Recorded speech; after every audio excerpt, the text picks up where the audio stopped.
Welcome to Pay na apps, no? So, uh, pwede kang mag-create ng account by clicking register. Yan, register lang kayo dyan. Tapos, pag naka-register ka na, pwede login. This is my prototype na mobile app. So, ang functionality niya, login ka dyan. So, dahil prototype siya, nilagyan ko muna siya ng menu sa unahan.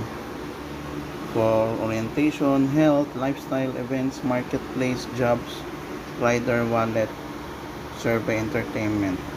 Yung ibang part syempre walang laman pa kasi prototype to.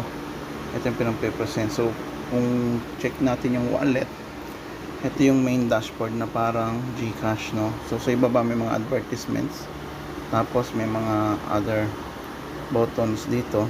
Ayan, makikita nyo sila.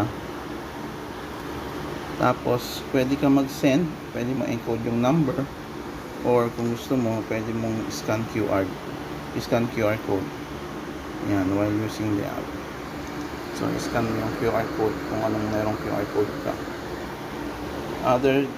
Bukod pa doon, dito, phone number naman, tapos amount. Tapos magre-reflect yan dito sa available funds. Pwede ka rin mag-receive. So, mag-generate siya ng QR code para sa iyo. Kung gusto mo yung maging merchant, pwede ka punta sa merchant code.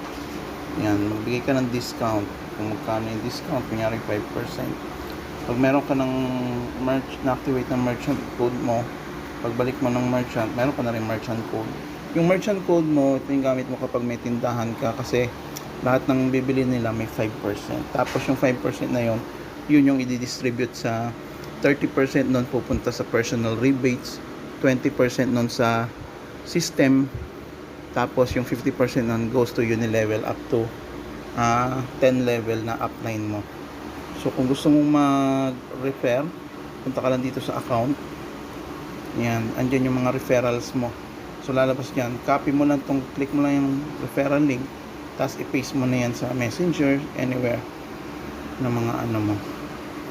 So may inbox din siya, messages, wala parang messages. Tapos, yung activity mo, andyan lahat ng mga transaction records mo. Okay, yun muna. Log out ka.